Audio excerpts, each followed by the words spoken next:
Hey everybody, good morning. It's Kate Quinn and we're here for Freemotion Friday. So glad if you could be here. We'll give just a moment for people to sign in if they want to participate. And I'm going to check real quick and make sure I can read comments. All right, I have a new setup because my computer went kaput and I can actually read the comments much better today the way my new setup is. So welcome. Yay, I'm so glad you can hear me. That is great. Hi, Linda Martindale. How are you doing? So what I want to share today is I have a particular quilt I'm going to pull up in just a minute, and it's a French braid style, and the bands of fabric where you would need to quilt are pretty narrow. So I wanted to just show you some ideas for things that we might be able to do in there, and a way that you can practice that is this is kind of an odd size. Like it's not two, it's like 1 1/4 plus a little bit. Each of these are.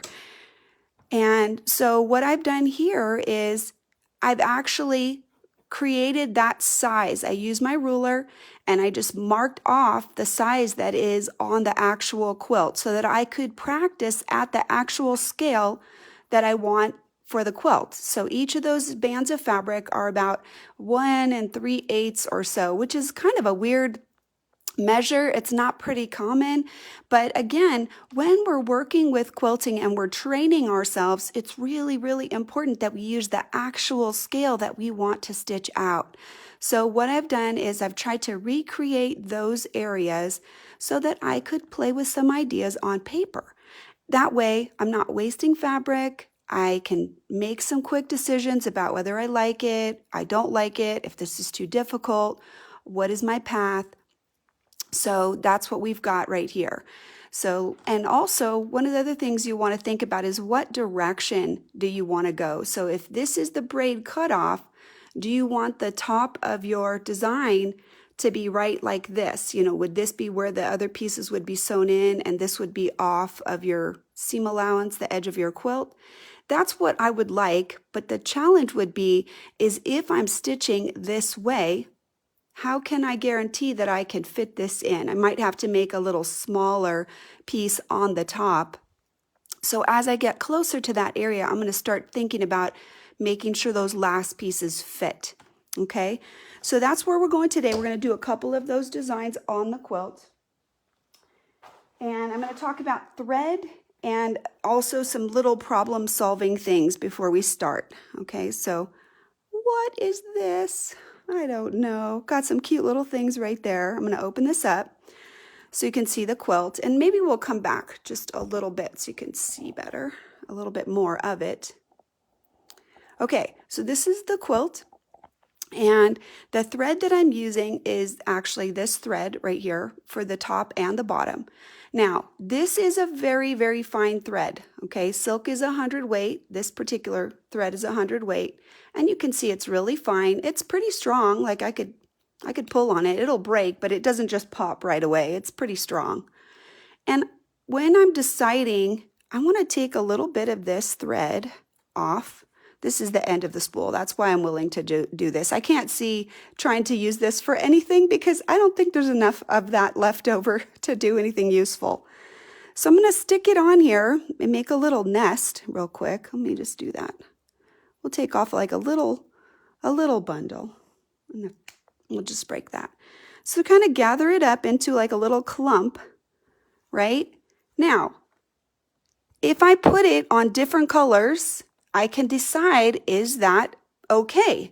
Sometimes when you have a quilt with all these different colors and then even a white color on top of that, you might think, I don't know what could look good right there, right? But I think this would look okay. I think this teal is very fine. He's going to sink in, and it's a nice color against brown, but because it's so fine, it's not going to have a big presence. On this one, it barely even shows up. If you stick it over here on this is like blacks and oranges and stuff. It's not going to show up very much on there. And then, of course, it's going to sink right into that blue and just be a little accent right there. Probably the one where it's going to have the most presence is probably on this purple right here. right? So then I have to decide, can I live with that, or do I want to put a different color in that area? And I don't know, I think I can live with that. I don't know. Everybody has their own decision. I'm not trying to force that on anybody, but that's how you can see, does that work or does it not? On the yellow, perfect. On the brown again, I really like it on the brown, and there's a lot of colors in there. It's also going to be great on this orange, right? It's not going to be in your face, but it's going to be really pretty. It's still going to give some color, but not very much. And then again, I think on this one, it'll show, but it's like a tone on tone almost, right? So that's how I chose my color for this. I think that's really important that you do that, that you make some of those tests when you have those quilts that have so many different colors. And that way, maybe there's one or two that you don't, like the best, but overall, if it works well, I'm going to go with that because I'm not going to have 50 different colors of thread on this. Okay, let me show you this little trouble spot that I'm fixing with this little friend here, right? I actually cut this a little bit wider than a 1/4 inch, right? My seam allowance is a 1/4 inch, and I actually cut it so it would have a nice clean edge on both sides rather than just a little scrap that I'm going to stick under there. I want it to look clean. So real quick, I'm going to take this off and I'll show you what it looks like without that. Okay, this is a very sheer white fabric, right? So can you see right there? You can actually see the line of this green right there. Two ways I could handle this. I could have pressed this seam allowance under this darker fabric. That might have been a good idea. But sometimes that's not possible. And if that's not possible, there's two ways you can handle this type of show underneath your seam, right? You can flip this up. And what I did is I took this same fabric, this same white fabric, and I'm just going to lay it right in the seam. And if it was moving around, mine does not seem to be moving around, but you could put a little bit of a glue stick on there, and that way it would stay in place, right? So we'll just do this, smooth it out, and then I'll show you what it looks like. Right? What do you think? Now, I have a quilt that has curves on it, and I have tons of seams like this showing, right? And I can't do this. I can't put a little straight piece under there to hide it. In this quilt, there's only 4 little spots. This is an easy hide for this quilt. But if I had one where it wasn't an easy hide, the other idea is, let's show you on this side right here, would be to undercut this right here, to actually flip this down a little bit, right, as you're working, because this one's already sewn in right here, and you would need to slightly undercut this allowance right here, make this just a little bit narrower. And from my own experience, I would do it with a ruler. Flip this back, stick the ruler on, and cut it nice and neat, because if it goes woo, I think that shows too, right? A little bit of undercutting there will help hide that. Even right there with all of this color, when we put this white up, I do feel like that has a tendency to show potentially. The darker and the more patterned the fabric is, the more you're going to see it, especially you can see it right there, right? You can see that little flower. So that's why I want to cover that up. So I cut that little piece just slightly wider than that space, than the 1/4 inch, and then I can just stick that on there. Maybe tuck it in right there to that little gap and just line it on there. Once I've quilted that in, nobody's going to see that right there, right? It's a little bit thicker. You can see that the seam allowance looks thicker, but it's nice and clean. And once we quilt that up, nobody's going to see that. Okay, so that's like 4 different ideas. Depends on the quilt that you're working on. Okay, let's go ahead and just put some of these designs in. And so those are our problem solving tips today. And then one more thing before we start sewing, I just remembered that I haven't done this. So this is the setting that my machine has. I don't know if you can see that really good. It's terrible, by the way. Let me see if I can show you better. I want you to be able to kind of focus in on that. There we go. Can you see how terrible that tension is? Really terrible. Now, it could be that I misthreaded my machine, but I checked that. Here's how you can tell. I'm going to flip it over. It looks perfect right there, right? How come it looks so terrible on the top, but it's not on the bottom? This means that the stitch is actually forming, right? So there's actually a good stitch happening. It's threaded properly, but what's happening is that this top thread is pulling too hard. This is yanking up those threads on the bottom, and that's how come I can see them right there. Right now, my tension is set at 6.2.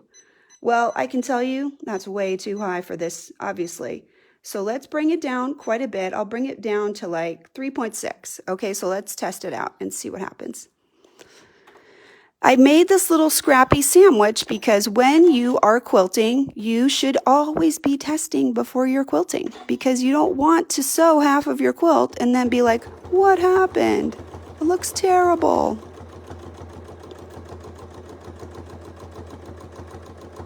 All right, so I want to do some like little wiggly things and maybe like a little circle. So it's looking still terrible. All right, let's check one more thing. I'm going to check and make sure that I have good tension. Here's my other test. I'm going to bring my foot down, okay? And I'm going to pull on this thread. So it definitely still feels like it has a lot of tension, way too much. So that's a good sign that I'm threaded properly, because it is resisting me right here. And I can also then start moving the number down. And now I can be like, oh, see, now I can just pull it a little bit better. Okay, so I think we're getting close. This should be much better now. All right, so let's just pick another spot and we'll try it. These are some ways that you can do some of this pre-testing on your thread when you're free motioning, so you can know whether you're going to get a good result or not. Where is my bobbin? There we go. I'm going to have thread all over here in just a minute.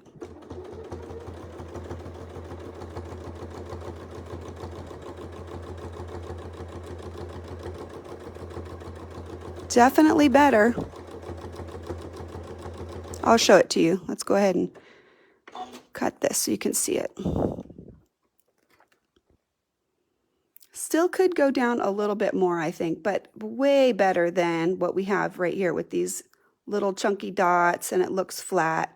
So here it's a little bit better. We'll just bring it down just a little bit more. And I think the lesson is important here. Don't be afraid to change the tension. On my machine, I have this button that I can push and it'll just go back to the start. But if you don't change it, you're not going to get a good result. I mean, that first result is like horrible right there. Look at how bad that is. And now we're doing better. So let's do one last test and then we'll go ahead and we'll quilt.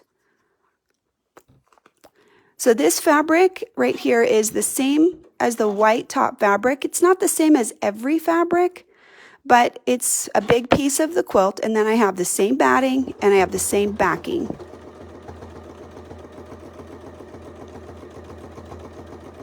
So right now the tension is at 2.0, which is really pretty low, I think. People think that you can't do that, but it's based on the thread. Oh, I think it looks good. There. What do you think? I think it looks pretty good. Right? I'm going to be happy with that. And let's see what it looks like on the back. Totally fine on the back. Right? Okay, so let's sew. All right, this is what we were talking about. If you're coming this way, let's kind of move out so you can get a little bigger view.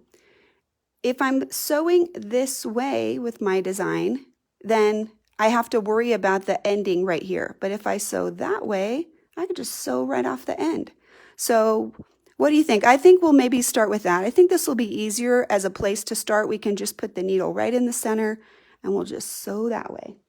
So the first one that I want to do is kind of like a little leaf type of thing. It's almost like you're making a little branching. Now I can come back and ditch this later if I wanted to. And if I have really busy areas on this quilt, what I may do is do one fill like in both directions so that this is both filled. and then something a little less dense, and then more dense and less dense. And that way you can kind of trade off so the quilt doesn't seem so busy. Let's see if we can sew towards you so you could see better. We'll do it this way. This way you'll be in the camera. Let's see if we can get the best view right here. And we'll try to come in just a little bit more on the foot because that's where you're going to see the majority of the detail. Okay, so on this one, vaguely in your mind, you have to have this center line, right? I don't need it, but if you do need it, just stick it in there, right? It's not about having a perfect center line. If the design crosses over, I don't care. But you're trying to put one on each side, so you want to think about that as you're working. So this first one, I'm a little bit more towards that side, so I'll put the first one on that side. Small stitches to start off to tack, and I make a curl. When I make the next part of the curl, what it's going to look like, let me get a little scrappy bit of fabric here. Here, we'll do it on my paper. I'll put this up real quick. We should have showed you this first, right? Okay. This is the design, right? So as we come, we're going to make the curl.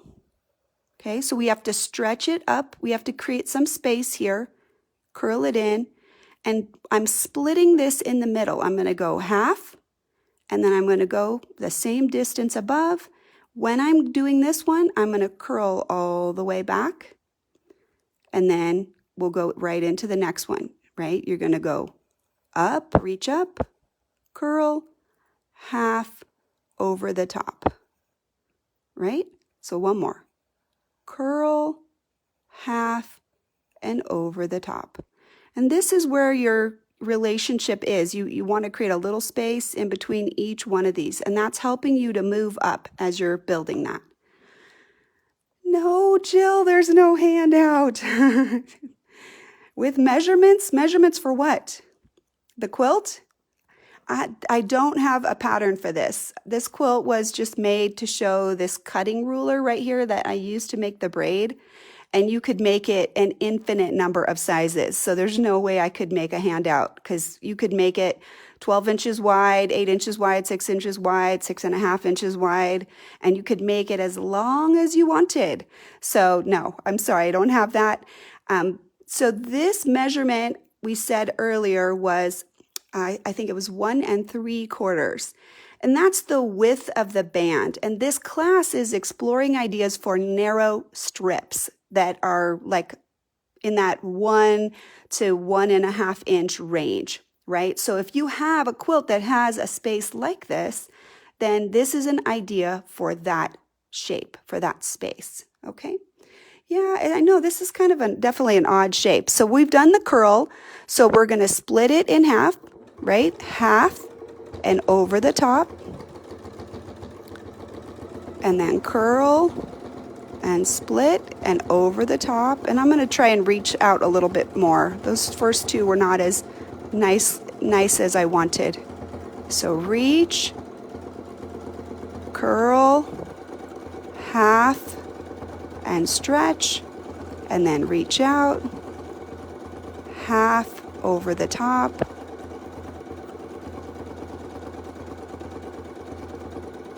can you tell I've got in my rhythm now?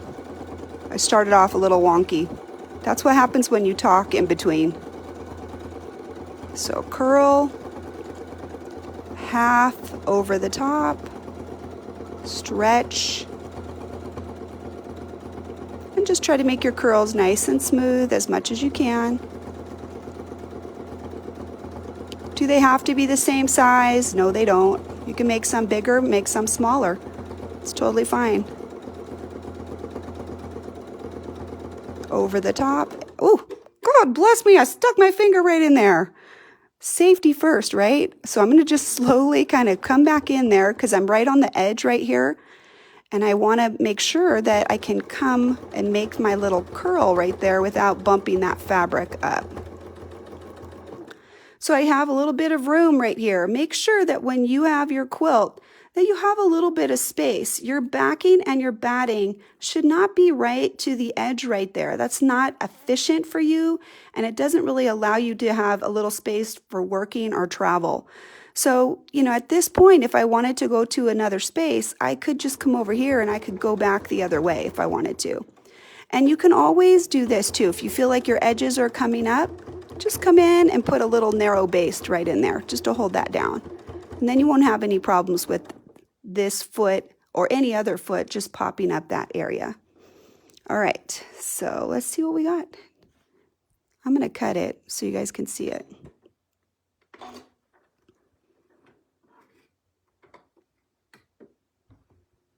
Whoop.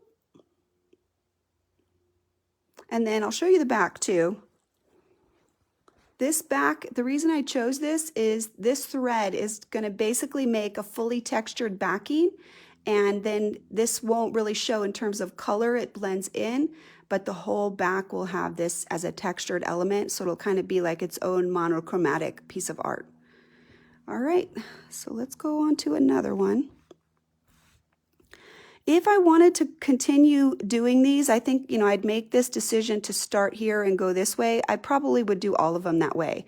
So I would start maybe the next one here and come this way.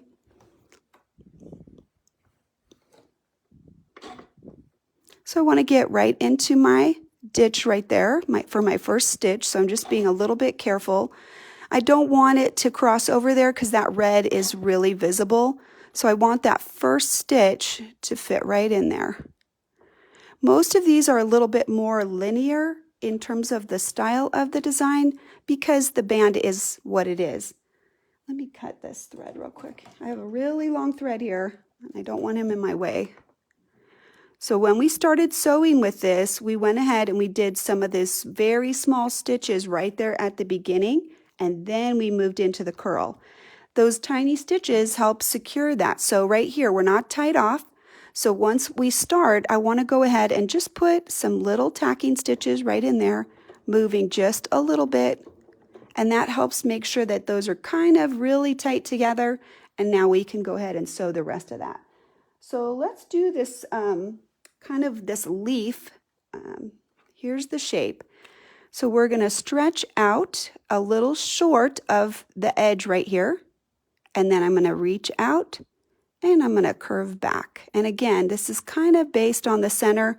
You can also do a curvy center if you don't want them to be so straight, and then just use that sort of curve as your guide.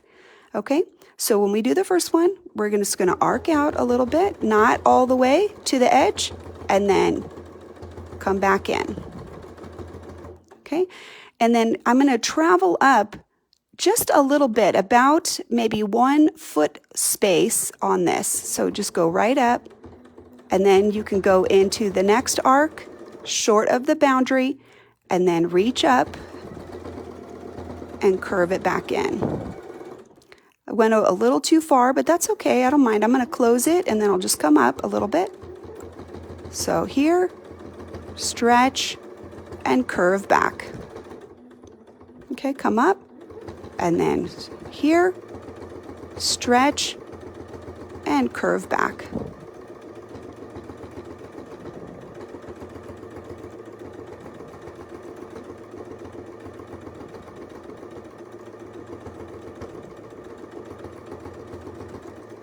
So reach, curve back,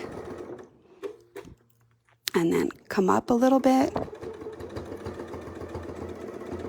Stretch, curve back,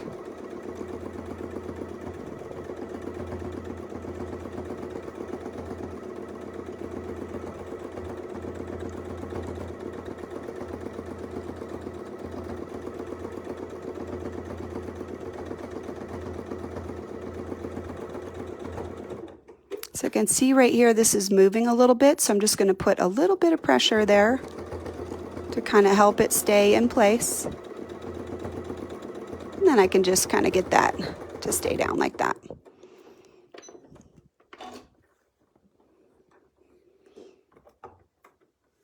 All right, let's see what we got. Ooh, I love it.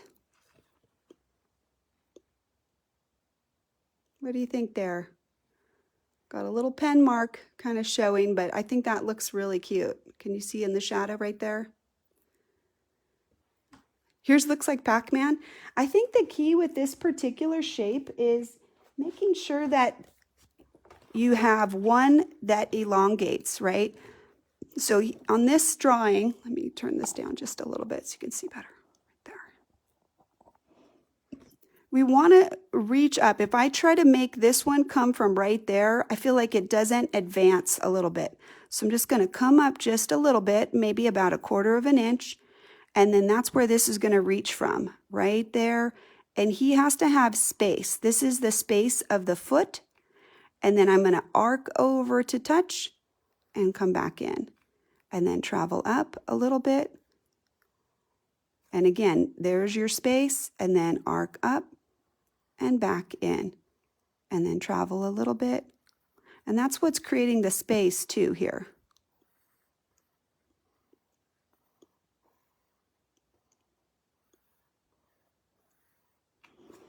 Okay, so that'll help you. That gives you that little gap between them when we travel up a little bit so that you can advance as you go along. All right, let's see where we're at. So I think we have time for about one more. Let's bring that back up. And I'm going to cut these threads again. We have lots of threads hanging out and I don't want them in my way. All right. The next one is kind of a little bit of a leaf kind of a look. Let's see where that can show a little bit. I don't think that's going to show on that purple very well. Here, let's do it over here. We'll do it on this blue. We do want you to be able to see. So with this one, I'm going to actually mark off some spaces. And the reason I want to do that is I want to talk about how you can decide if this is like a square right here, I'm going to kind of make a little square. Okay, so I want to try to keep these about the correct spacing so that they're about a square. You can make them rectangles. I mean, you don't have to do it how I'm doing it. You can change the spacing if you want to. Mine are going to be little squares. And I won't lie, I might mark this in on my quilt. If I had this as the goal for my design, I would maybe go ahead and mark all of these in. So let's just come back out a little bit. What I want to do is I want to make my leaf kind of go diagonal like this. So one this way, one this way, one that way, one this way. So in order to do that, the reason I mark these off is it gives me something to go towards, right? So I'm going to go arc, and I'm going to arc back.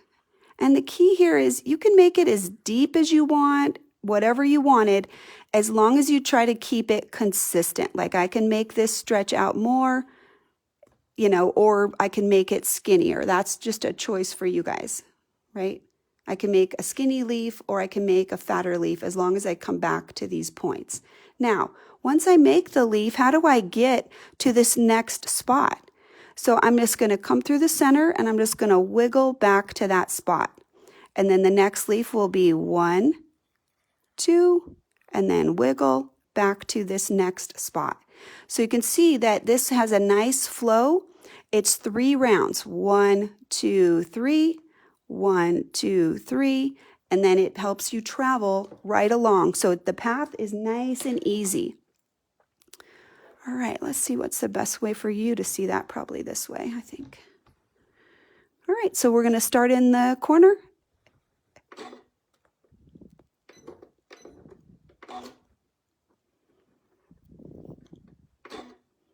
So this corner is going to have a lot of stitching back to it, so potentially I don't need as much.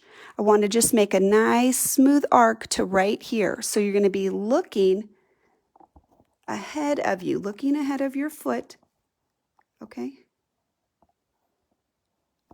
Oh, if your screen is black, I don't know what to tell you. It could be signal.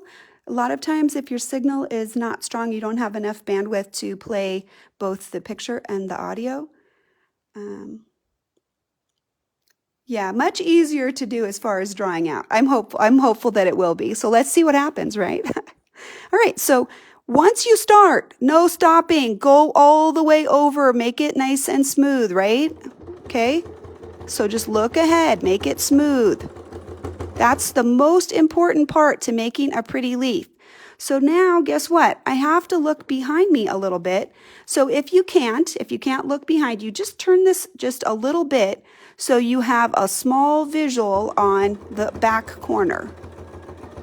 Okay, get to your back corner, and then you're just going to do a little S curve and get back to the center. And then going this way to the corner and back up, and then just do a little S. And if you wanted more, you could do this in a larger format, and you could put 3 veins in there. You don't have to just do 1, and then you can make a little bit of a more definition for something that needs more quilting. Okay, so S curve back to there. Okay, and same thing now, trying to make sure that you're making a nice roundy arc. I think that last one was a little flatter than I wanted. S curve. Okay, and then coming this way.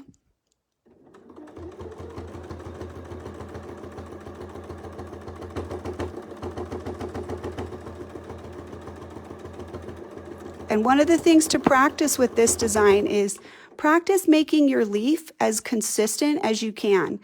That's something that I think we all struggle with. I won't lie, I struggle with consistency too, right? Everybody does. So if you can try and make it as consistent as possible, that's how you're going to work on getting a better look to your design. So right in this space, I won't have enough room, obviously, for the full leaf, but I would go ahead and put this arc in. That way, even if it's in that seam allowance, I still get a little piece of that design. And you could even just do your little wiggle right here and put a little of the wiggle in there. I think that's going to be cut off anyway, but whatever. All right, let's go ahead and cut it, and we'll see what we get. Ooh, I love it. Looks so good.